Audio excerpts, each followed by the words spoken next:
Pada Jumat Agung ini, kita mengingat kematian Tuhan Yesus yang membebaskan manusia dari perhambaan dosa untuk hidup baru bagi Allah. Hal ini ditegaskan dalam Roma 6 ayatnya yang 10 hingga ke-11. Sebab kematiannya adalah kematian terhadap dosa satu kali untuk selama-lamanya, dan kehidupannya adalah kehidupan bagi Allah. Demikianlah hendaknya kamu memandangnya, bahwa kamu telah mati bagi dosa, tetapi kamu hidup bagi Allah dalam Kristus Yesus. Mari semua kita bangkit berdiri dan nyanyikan pujian untuk merayakan kasih Tuhan kepada umat-Nya dengan lagu Menjulang Nyata Atas Bukit Kala.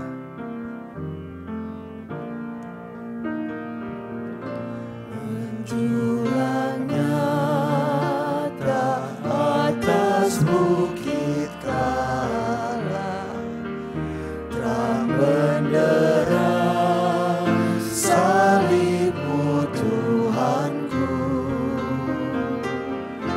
dari sinarnya yang menyala-nyala,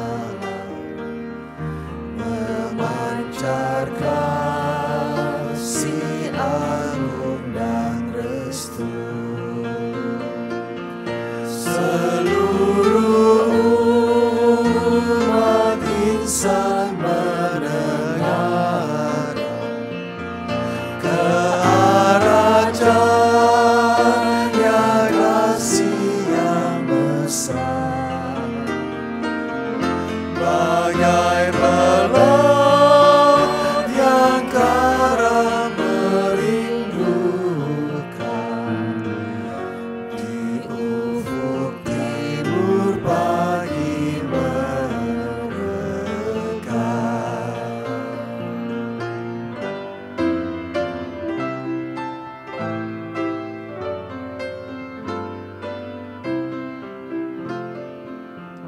Salib-Mu Kristus, tanda pengasihan, mengangkat hati yang remuk reda, membuat dosa yang tak terperikan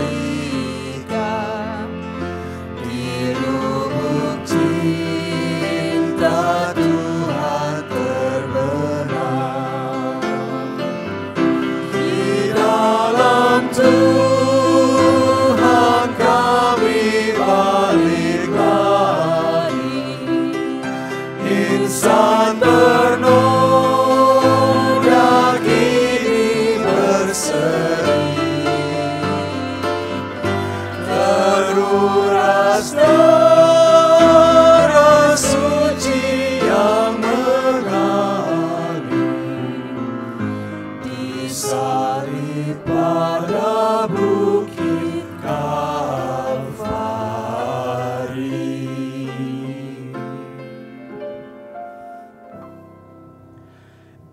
Ibadah Jumat Agung ini berlangsung di dalam nama Allah Bapa, Anak, dan Roh Kudus.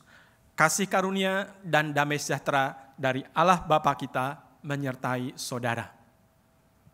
Dan menyertai saudara juga. Karena karya kasih-Nya di salib, hari ini kita bisa bersama-sama berada di hadirat Tuhan. Allah tidak membedakan tua atau muda, miskin atau kaya, tuan atau hamba, orang Kristen lama atau orang Kristen baru. Kasih Allah memanggil semua pendosa untuk boleh mengalami anugerah-Nya. Kepala yang berdarah.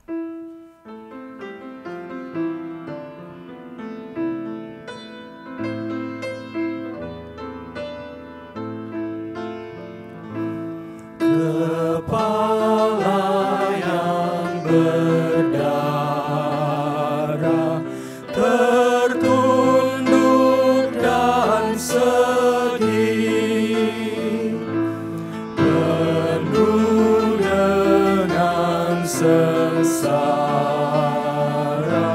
dan luka yang pedih. meski mahkota duri menghina harkat-Mu, Kau patut ku kagumi, terima hormat-Ku.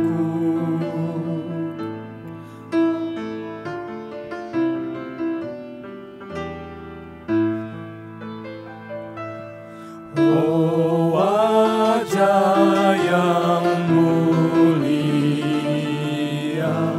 yang patut disembah dan layak menerima pujian dunia. Sekarang diludahi, dihina, dicerca, disiksa, dilukai, yang salah siapakah?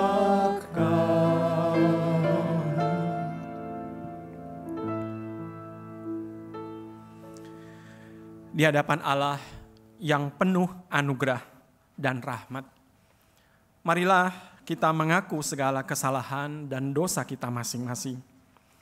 Mari kita ambil waktu tenang sejenak, kita berdoa sepribadi, dan nanti setelah jemaat berdoa, saya akan mengakhiri dengan doa bersama-sama. Mari kita ambil waktu berdoa di hadapan Tuhan.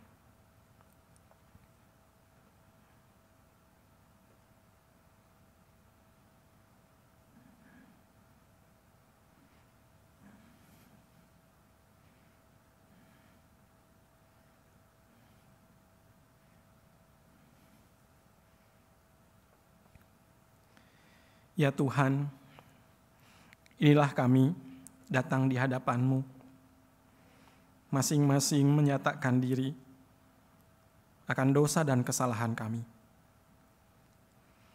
Sesungguhnya kesalahan kamilah yang Engkau tanggung, karena dosa kamilah Engkau tergantung di salib. Karena itu Tuhan, sesungguhnya kamilah yang harus dicela, karena dosa yang kami lakukan. Namun karena kasih-Mu Tuhan, kami beroleh anugerah. Karena itu Tuhan, tolonglah kami, ampunilah kami, dan baharuilah kami. Demi Kristus, Sang Penebus yang menghapus dosa kami. Amin.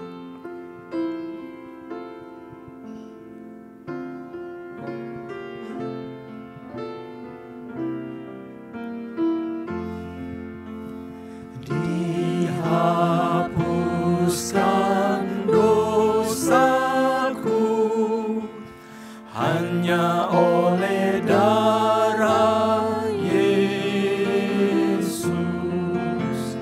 Aku pulih dan sembuh hanya oleh darah Yesus.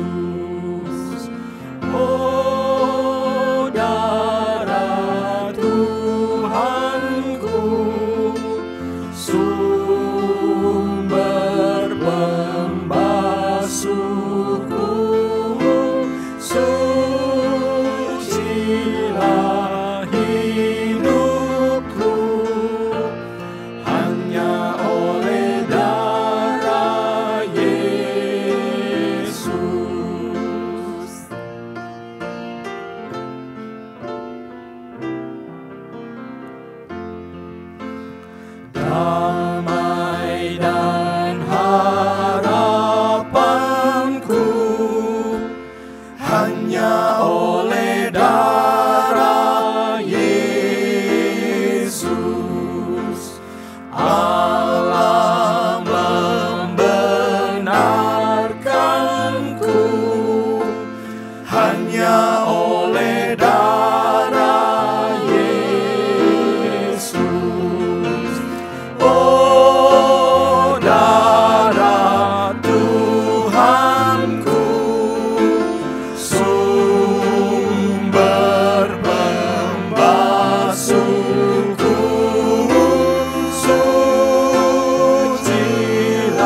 Bagi setiap orang yang dengan rendah hati dan tulus mengakui dosanya, Tuhan beritakan anugerahnya seturut Yesaya 64 ayat 6 dan 8. Demikianlah kami sekalian seperti seorang najis dan segala kesalehan kami seperti kain kotor. Kami sekalian menjadi layu seperti daun dan kami lenyap oleh kejahatan kami seperti daun dilenyapkan oleh angin. Tetapi sekarang ya Tuhan, Engkaulah Bapa kami. Kamilah tanah liat dan Engkaulah yang membentuk kami. Dan kami sekalian adalah buatan tangan-Mu. Demikianlah anugerah yang dari Tuhan. Syukur kepada Allah.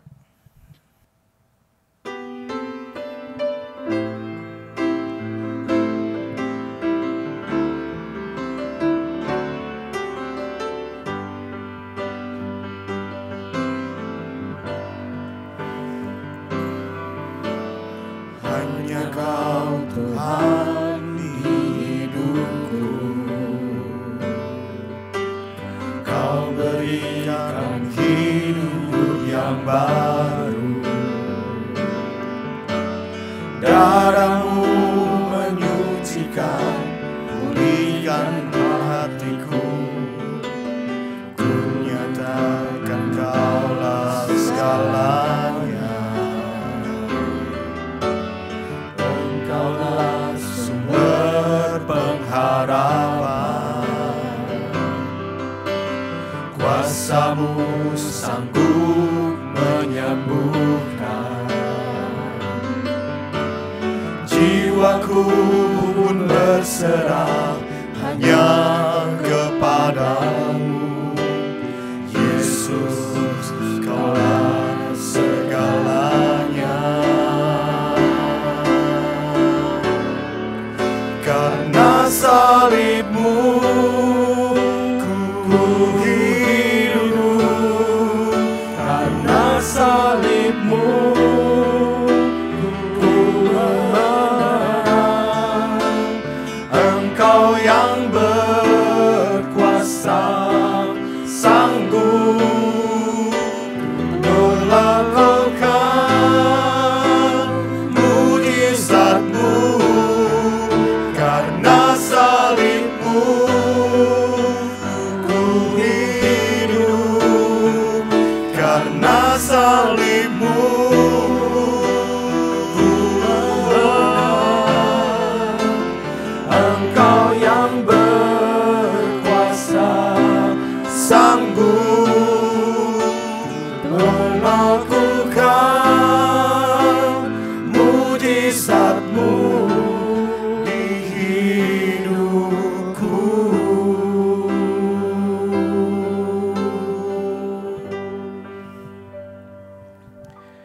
Mari jemaat sekalian kita satukan hati dalam doa untuk pemberitaan firman Tuhan. Bapa dalam surga, kami sungguh rindu boleh sekali lagi menghayati anugerah Kristus yang mati tersalibkan. Biarlah Engkau berkenan menolong kami untuk boleh memahami makna di kayu salib. Ada kasih yang bukan hanya mengampuni, namun terlebih lagi membaharui kehidupan kami. Berfirmanlah Tuhan, kami semua rindu mendengar dan melakukannya.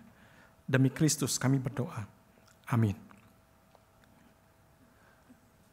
Pembacaan Injil Tuhan Yesus Kristus diambil dari Yohanes 19 ayatnya yang ke-28 hingga ke-38. Yohanes 19 ayat 28 hingga ke-38.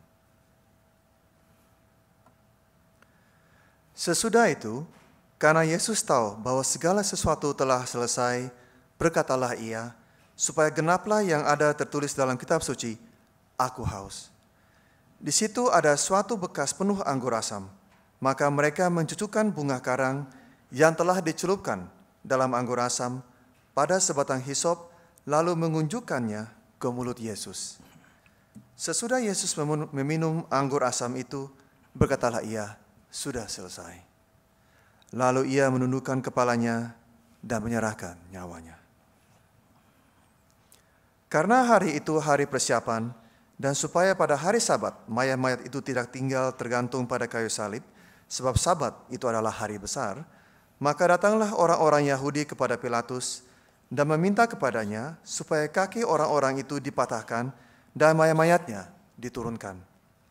Maka datanglah prajurit-prajurit lalu mematahkan kaki orang yang pertama dan kaki orang yang lain yang disalibkan bersama-sama dengan Yesus.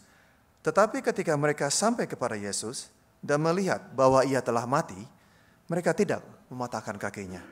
Tetapi seorang dari antara prajurit itu menikam lambungnya dengan tombak, dan segera mengalir keluar darah dan air. Dan orang yang melihat hal itu sendiri yang memberikan kesaksian ini, dan kesaksiannya benar, dan ia tahu bahwa ia mengatakan kebenaran supaya kamu juga percaya. Ayatnya yang ke-36, sebab hal itu terjadi, supaya genaplah yang tertulis dalam kitab suci, tidak ada tulangnya yang akan dipatahkan. Dan ada pula nas yang mengatakan, mereka akan memandang kepada dia yang telah mereka tikam. Sesudah itu Yusuf dari Arimatea, ia murid Yesus, tetapi sembunyi-sembunyi karena takut kepada orang-orang Yahudi, meminta kepada Pilatus supaya ia diperbolehkan menurunkan mayat Yesus. Dan Pilatus meluluskan permintaannya itu, lalu datanglah ia dan menurunkan mayat itu. Demikianlah pembacaan Injil Tuhan Yesus Kristus, yang berbahagialah kita yang menyimpan dalam hati, terlebih melakukan dalam hidup setiap hari. Hosiana. Hosiana, Hosiana, Hosiana.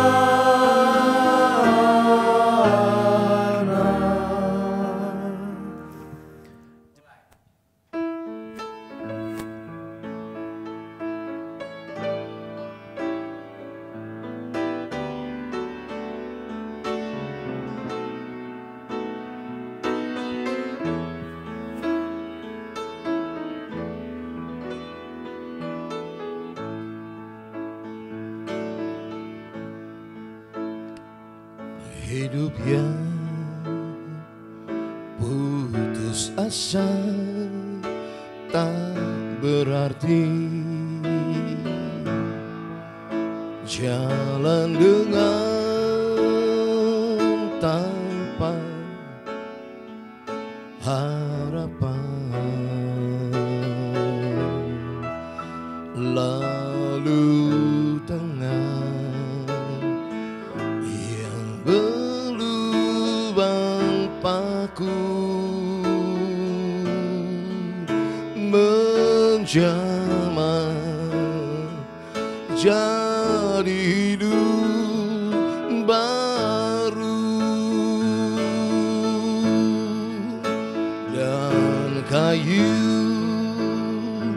yang kasar mengubahkan jalan hidup yang penuh kegagalan. Ku puji Dia selama-lamanya, sebab salib mengubah hidupku, dan ku yakin darah Yesus yang suci sudah mengalir di Kalvari. Biar zaman berlalu, dunia menderu, ku tetap pegang salib itu.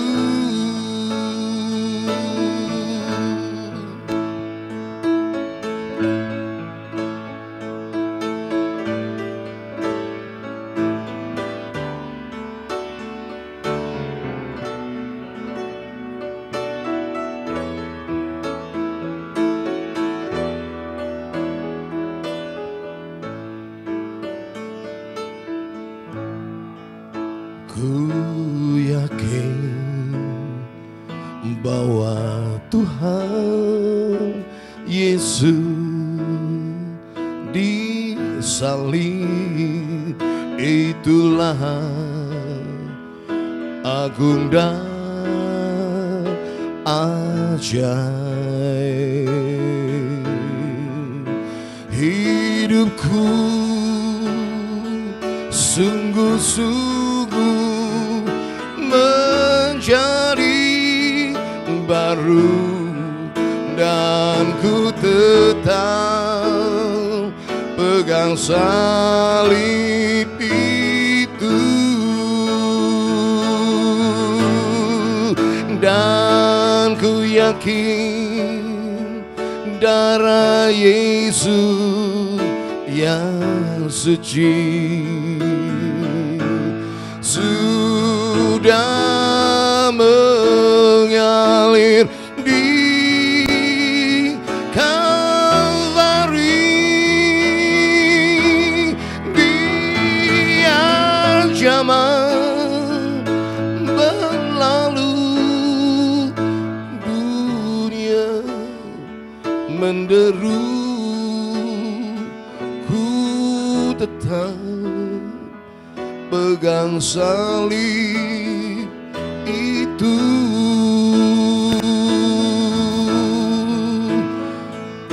Biar zaman berlalu, dunia menderu, ku tetap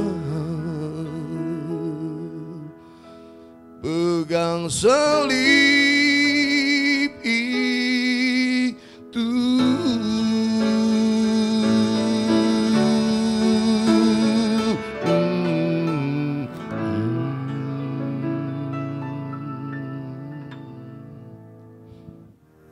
Jemaat dikasih oleh Tuhan, hari ini kita merenungkan sebuah tema, karena salibmu hidupku dibaharui. Saudara dikasih oleh Tuhan, dalam Jumat Agung ini ada satu pertanyaan yang saya ingin ajak kita gumulkan. Apa yang menahan Tuhan Yesus di atas kayu salib? Apa yang menahan Tuhan Yesus mengalami penderitaan di kayu salib? Mungkin ada banyak orang yang ingin memberikan jawaban. Ada banyak alasan yang mungkin menurut kita itu yang membuat Yesus bertahan di kayu salib. Tapi hanya satu jawaban yang pasti. Bukan paku yang menahan dia di kayu salib, tapi kasihnya kepada kita. Yesus menderita, bahkan mengalami kematian di salib, hanya untuk menunjukkan satu hal, yaitu dia mengasihi dunia yang berdosa. Mengasihi Anda dan saya. Karena itulah tepat kalau salib adalah tanda kasih Allah kepada manusia. Saudara dikasihi oleh Tuhan, benarlah syair yang dituliskan dalam nyanyian Kidung Baru nomor 85, khususnya baitnya yang pertama yang sering kali kita nyanyikan. Demikian bunyi baitnya.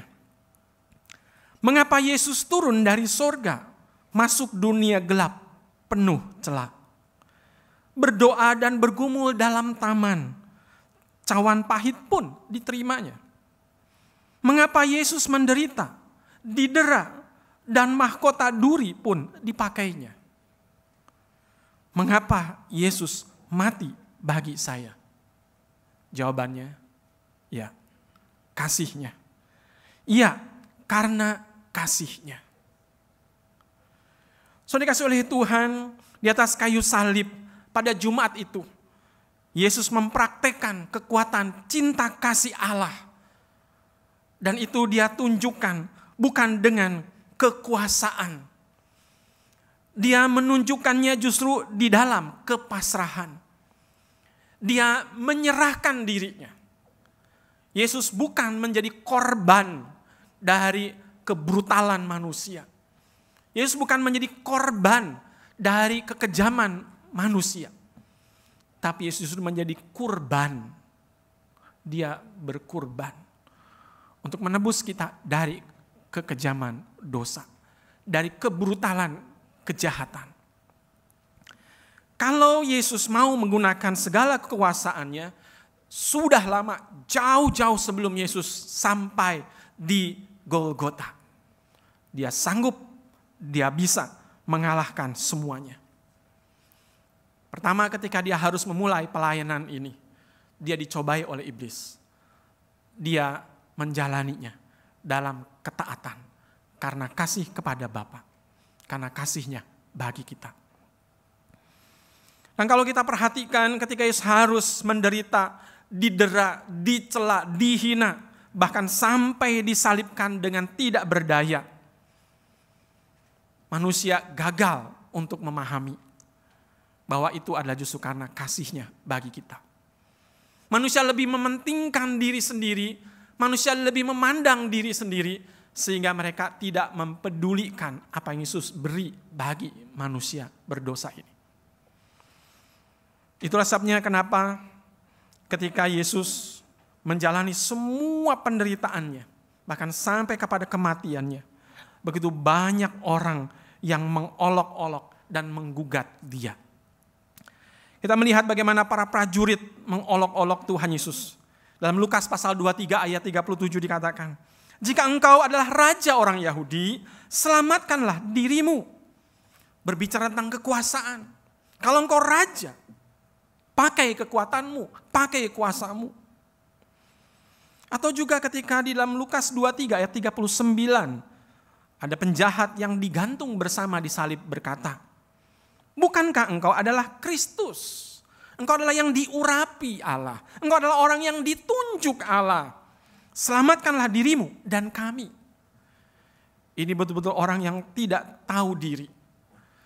Ketika dia mengolok-olok dan tidak mempercayai, tapi dia masih sempat mengatakan, "Selamatkan dirimu dan kami." Sebuah penghinaan yang luar biasa. Tetapi justru disitulah Yesus tetap diam. Dia tetap bertahan. Apa yang membuat Yesus tidak melawan ketika dia dihakimi? Apa yang membuat dia tetap bertahan ketika dia dianiaya dan dihina, tergantung di salib? Mengapa ia, seperti yang dikatakan oleh Yesaya, seperti anak domba yang dibawa ke tempat pembantaian? Begitu lemah, tidak berdaya. Lidahnya keluh, kuasanya sia-sia. Bahkan teriakannya begitu pilu di kayu salib. "Eloi, Eloi, lama sabachthani." "Allahku, Allahku, mengapa engkau meninggalkan aku?" Saudara, apa yang terjadi di kayu salib? Apa yang menahan dia di atas kayu salib? Itu karena pertama, Yesus taat kepada rencana Bapa untuk membawa selamat dan berkat bagi manusia. Dan yang kedua, karena dia kasihnya kepada kita. Sebegitu berat pun ditanggung dan dipikulnya. Disitulah kita melihat kasih Kristus membuat dia menaklukkan diri sendiri. Yesus berkata, "Bapa, ke dalam tanganmu kuserahkan nyawaku." Yesus di dalam kuasanya, dia mampu mengalahkan semua. Tapi musuh terbesar adalah di dalam dirinya. Dia kalahkan, dia serahkan diri untuk menjadi kurban selamat. Itu sebabnya kenapa di Taman Getsemani Yesus berulang berdoa, "Bapa, kalau boleh cawan ini lalu daripadaku." Yesus punya kuasa untuk itu. Tetapi dia berkuasa lebih lagi untuk menaklukkan dirinya. Sehingga dia mengatakan, "Bukan apa yang ku kehendaki, tapi apa yang kau kehendaki, itu yang terjadi." Saudara, disinilah Yesus menunjukkan kebenaran ajaran kasih.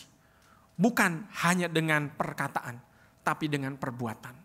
Bahwa di dalam kasih ada kekuatan yang sanggup merubah kehidupan. Tema kita hari ini berbicara tentang salib Kristus. Merubah kehidupan, membaharui kita. Saudara, apa yang Yesus sudah lakukan bagi kita? Dia sudah melakukannya di kayu salib. Tapi pertanyaan berikutnya, Apa yang sudah dibaharui dalam hidup kita ketika dia sudah tersalib bagi Anda dan saya? Apanya yang baru? Apanya yang sudah dibaharui? Paulus adalah seorang contoh yang sangat jelas memahami dan menyadari bahkan menghidupi Yesus itu bukan hanya mengampuni tapi membaharui hidupnya. Di dalam Galatia pasal yang kedua ayat 20 Paulus katakan demikian. Namun aku hidup tetapi bukan lagi aku sendiri yang hidup melainkan Kristus yang hidup di dalam aku. Dan hidupku yang kuhidupi sekarang di dalam daging adalah hidup oleh iman dalam Anak Allah. Paulus selalu mengatakan bahwa dia mempunyai kehidupan yang lama, tetapi juga sekarang ada kehidupan baru. Paulus dengan sangat jelas bisa membedakan hidupnya yang lama dan hidupnya yang baru. Apakah Anda dan saya bisa melihat dengan jelas hidup kita yang lama dan hidup yang baru? Ketika banyak orang yang berbicara tentang kesalehan secara ritual, Paulus bahkan sampai harus mengeluarkan perbandingan yang begitu keras. Dalam suratnya kepada jemaat di Filipi, ketika mereka sedang begitu luar biasa mengagung-agungkan, memuji-muji diri sendiri yang seolah-olah dengan ritual ibadah mereka adalah orang-orang yang menunjukkan kesalehan luar biasa. Paulus menegur mereka dengan keras. Ketika itulah dia membandingkan dirinya dengan mereka. Filipi 3 ayatnya yang ke-5 hingga yang ke-6. Di sana Paulus mengatakan bagaimana kalau boleh membandingkan diri dia dengan jemaat di Filipi, maka dia akan menunjukkan bahwa dia lebih lagi. Paulus katakan demikian. Jika ada orang lain yang menyangka dapat menaruh percaya pada hal lahiriah, aku lebih lagi. Apa yang dia miliki? Paulus katakan ayat yang ke-5. Aku disunat pada hari ke-8 dari bangsa Israel, dari suku Benyamin, orang Ibrani asli. Tentang pendirian terhadap hukum Taurat, aku orang Farisi. Tentang kegiatan, aku penganiaya jemaat. Tentang kebenaran dalam mentaati hukum Taurat, aku tidak bercela. Dia sebutkan sampai setidaknya ada 7 hal yang dia bisa tunjukkan. Kalau mau menunjukkan hal-hal lahiriah yang bisa dipamerkan. Tapi Paulus katakan, bukan itu. Bukan itu perubahan yang Tuhan inginkan. Bukan sesuatu yang hanya sekedar tentang perayaan-perayaan. Yang Tuhan ingin adalah perubahan-perubahan dan telah ditunjukkan dalam ayatnya yang ke-7. Tetapi apa yang dahulu merupakan keuntungan bagiku, sekarang kuanggap rugi karena Kristus. Itulah Paulus. Dia memahami, dia menghidupi. Kehidupannya yang diubah, dibaharui di dalam Kristus. Oleh salib Kristus. Yang lama sudah berlalu, yang baru sudah datang. Paulus memakai istilah yang baru itu sebagai sebuah istilah tentang sifat, tentang karakter. Paulus tidak berbicara tentang sekedar kronologisnya di masa lalu, tetapi berbicara tentang kualitas, tentang karakternya yang diubah oleh Tuhan. Karena Paulus menjadi seorang yang luar biasa dipakai oleh Tuhan. Menyaksikan kasih Kristus, mewartakan karya salib Kristus. Apa yang Anda dan saya hari ini boleh banggakan dari karya salib Kristus? Adakah sungguh sesuatu yang baru dalam hidup kita? Sehingga bukan hanya kita yang bisa mengatakan, aku dulu. Tapi kita juga bisa mengatakan, aku sekarang. Tapi lebih lagi yang penting adalah orang. Adakah mereka melihat kita yang dulu sungguh berbeda ketika mereka melihat kita yang hari ini? Dan adakah Kristus melihat kita yang dulu sudah tidak ada, tetapi kita yang sekarang sudah nyata? Di tengah-tengah wabah COVID-19, ada begitu banyak orang yang begitu dikuasai oleh keadaan, menjadi begitu resah, bahkan sudah kalah oleh keadaan. Memang wabah ini tidak mudah, tapi kita tidak boleh kalah. Kita tidak boleh menyerah. Di dalam Kristus kita yakin, dia bukan hanya mampu untuk menghalau sakit penyakit, dia bukan hanya sanggup untuk membangkitkan seorang Lazarus yang mati. Yesus sedang menunjukkan kepada kita bahwa kita tidak mampu apa-apa. Bahwa di luar Dia kita tidak bisa apa-apa. Tapi justru di dalam Dia kita mendapatkan pembaharuan. Di tengah keadaan ini Tuhan ingin mengajak kita untuk berbuat sesuatu. Untuk mengukur diri kita kembali. Untuk memeriksa diri kita kembali. Adakah sungguh pembaharuan itu terjadi dalam hidup kita? COVID-19 memporak-porandakan kehidupan. Bahkan memporak-porandakan keimanan kita. Tetapi justru disitulah Tuhan sedang ingin membangun kembali kehidupan, iman, pengharapan, dan kasih kita kepada Tuhan. Hanya ada 2 jenis orang yang sedang menghadapi kenyataan hari ini. Di tengah-tengah wabah ini. Dan di mana kita? Siapa kita? Yang pertama adalah orang yang mengeluh. Yang kedua adalah orang yang justru bertumbuh. Apakah Anda dan saya mengeluh hanya karena keadaan? Apakah Anda dan saya justru bertumbuh justru melalui keadaan? Disitulah kasih Kristus yang tidak pernah meninggalkan perbuatan tangannya sedang bertumbuh di dalam pergumulan iman kita. Sedang menggubah kembali iman kita. Karena itu marilah kita bersama-sama menenangkan diri. Dan biarlah dalam kesendirian ini justru kita menemukan Tuhan yang sedang berkarya. Bukan hanya di sana dulu. Karena Dia sudah ada di sini. Di dalam hati kita, dalam hidup kita, dalam pergumulan kita. Jangan cari Dia di palungan itu. Jangan cari Dia di kuburan itu. Jangan cari Dia di palang salib itu. Karena semua tempat itu sudah kosong. Di mana Dia? Marilah dengan bangkit berdiri kita mengikrarkan pengakuan iman kita menurut pengakuan iman rasuli. Aku percaya kepada Allah, Bapa yang Maha Kuasa, Khalik langit dan bumi, dan kepada Yesus Kristus, Anaknya yang tunggal Tuhan kita, dan dikandung dari Roh Kudus, lahir dari anak darah Maria, yang menderita sengsara di bawah pemerintahan Pontius Pilatus, disalibkan, mati dan dikuburkan, turun ke dalam kerajaan maut. Pada hari yang ketiga, bangkit pula dari antara orang mati, naik ke surga, duduk sebelah kanan Allah, Bapa yang Maha Kuasa. Dan dari sana Ia akan datang untuk menghakimi orang yang hidup dan yang mati. Aku percaya kepada Roh Kudus, gereja yang kudus dan am, persekutuan orang kudus, pengampunan dosa, kebangkitan orang mati, dan hidup yang kekal. Amin. Silakan duduk. Mari jemaat sekalian kita satukan hati di dalam doa syafaat dan nanti diakhiri bersama dengan ucapkan doa Bapa kami. Mari kita berdoa. Terima kasih Tuhan untuk Jumat Agung. Karena pada hari itu kasih-Mu dinyatakan di dalam Kristus yang bertahan di atas kayu salib menanggung semua derita dosa kami. Terima kasih untuk kasih-Mu yang bukan hanya mengampuni, namun terlebih lagi membaharui hidup kami. Berkaryalah terus Tuhan, secara khususnya di tengah-tengah wabah COVID-19.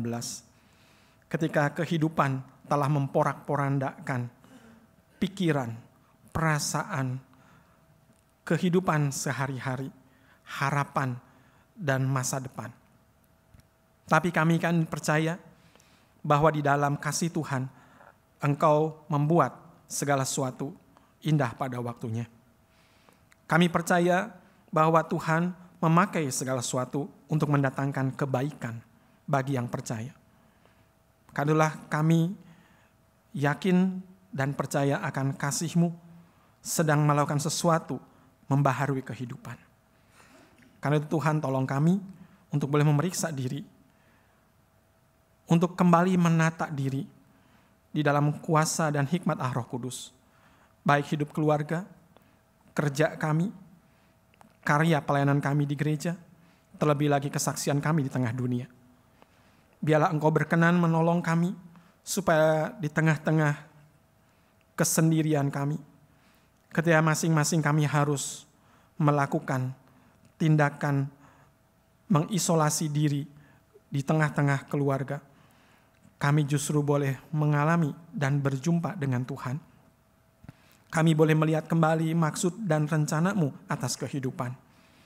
Karena Tuhan, pakailah secara khususnya untuk kehadiran gereja Tuhan, pelayanan-pelayanan yang harus dilakukan secara online, boleh terus mendukung dan mendorong kami bertumbuh di dalam Tuhan dan tidak tenggelam dengan mengeluh karena keadaan. Tolong dan berkati setiap kami Tuhan di dalam melakukan tugas pekerjaan, baik anak-anak yang harus melakukan homeschooling, kami yang harus bekerja dari rumah sendiri-sendiri. Namun kami juga mengingat ada begitu banyak orang yang masih harus bekerja di tengah-tengah jalanan. Mereka yang harus bekerja harian. Tolong dan berkati mereka di tengah-tengah begitu banyak keterbatasan. Supaya mereka pun tetap terpelihara oleh kasih Tuhan melalui banyak orang yang boleh berkarya bagi mereka di tengah-tengah mereka. Kami terus mendoakan mereka yang sakit, Tuhan tolong dan berkati, supaya mereka boleh dirawat bahkan menjadi kembali sehat. Kami doa untuk para dokter dan medis yang berjuang di tengah-tengah keterbatasan peralatan medis. Hindari mereka Tuhan dari segala sakit penyakit. Berikan kepada mereka kekuatan dan daya tahan yang baik. Berkati juga setiap orang yang sehat untuk boleh belajar taat, bersama-sama menjaga jarak, bersama-sama menahan diri, sehingga tidak menjadi orang-orang yang membawa penyakit dan menular kepada yang lain. Terlebih Tuhan, kami berdoa, biarlah Engkau menolong dan menyertai, supaya di tengah-tengah situasi yang tidak pasti, entah berapa lama kami harus menghadapinya, biarlah Engkau berikan kepada kami hati yang boleh terus bertahan, kami boleh terus berharap, karena kami yakin percaya, kami akan menghadapi ini semua bersama dengan Tuhan yang berikan kemenangan. Terima kasih Tuhan, terima kasih. Seterusnya kami terus berdoa untuk gereja-gereja Tuhan yang terus harus menghadirkan karya dan berkat Tuhan bagi pelayanan-pelayanan online. Biarlah Tuhan berkati mereka semua yang terlibat dalam pelayanan-pelayanan ini. Sehingga jemaat Tuhan sekalipun tidak bisa berhimpun di dalam gereja, gedung, tetapi kami boleh bersekutu bersama dengan Tuhan di dalam keluarga. Terima kasih Tuhan, terima kasih. Kami serahkan dan mohonkan doa kami ini bersama dengan doa yang Tuhan ajarkan kepada kami. Bapa kami yang di surga, dikuduskanlah namamu, datanglah kerajaan-Mu, jadilah kehendak-Mu di bumi seperti di surga. Berikanlah kami pada hari ini makanan kami yang secukupnya, dan ampuni kami akan kesalahan kami, seperti kami juga mengampuni orang yang bersalah pada kami. Dan jangan bawa kami dalam pencobaan, tapi lepaskanlah kami dari yang jahat. Karena Engkau yang punya kerajaan dan kuasa dan kemuliaan sampai selama-lamanya. Amin. Mari jemaat sekalian kita bersama-sama naikkan satu nyanyian Nun di Bukit yang Jauh. Di sanalah kita boleh melihat bagaimana kasih Tuhan itu dinyatakan. Dan biarlah kita bukan hanya diingatkan, tapi juga dikuatkan.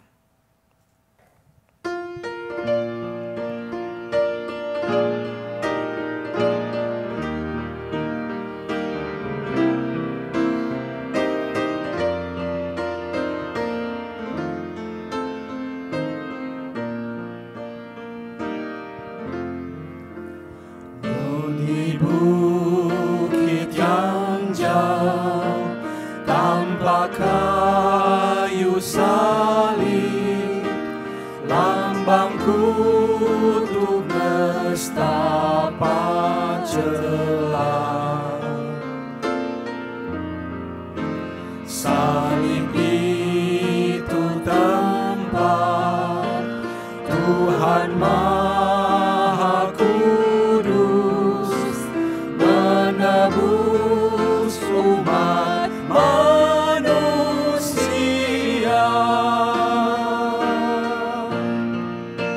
Salib itu ku junjung penuh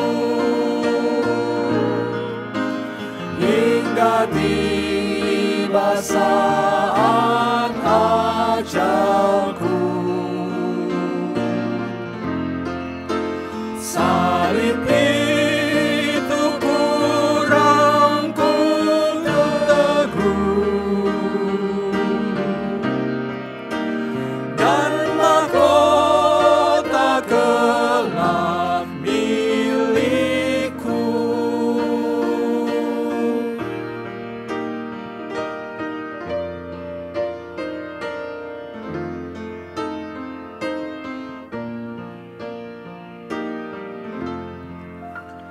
Ku setia tetap ikut jalan salib, meski diriku pun dicela.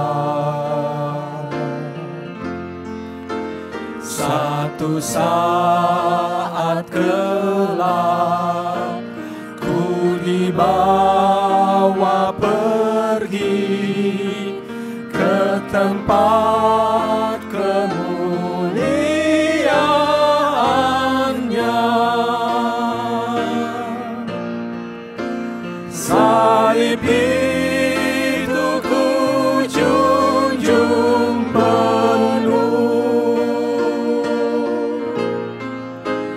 hingga tiba saat ajalku.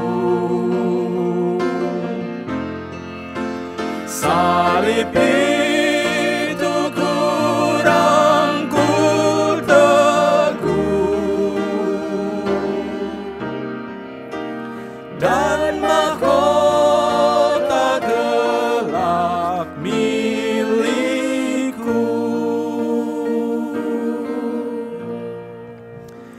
Jemaat, arahkanlah hatimu dan terimalah berkat yang dari Tuhan.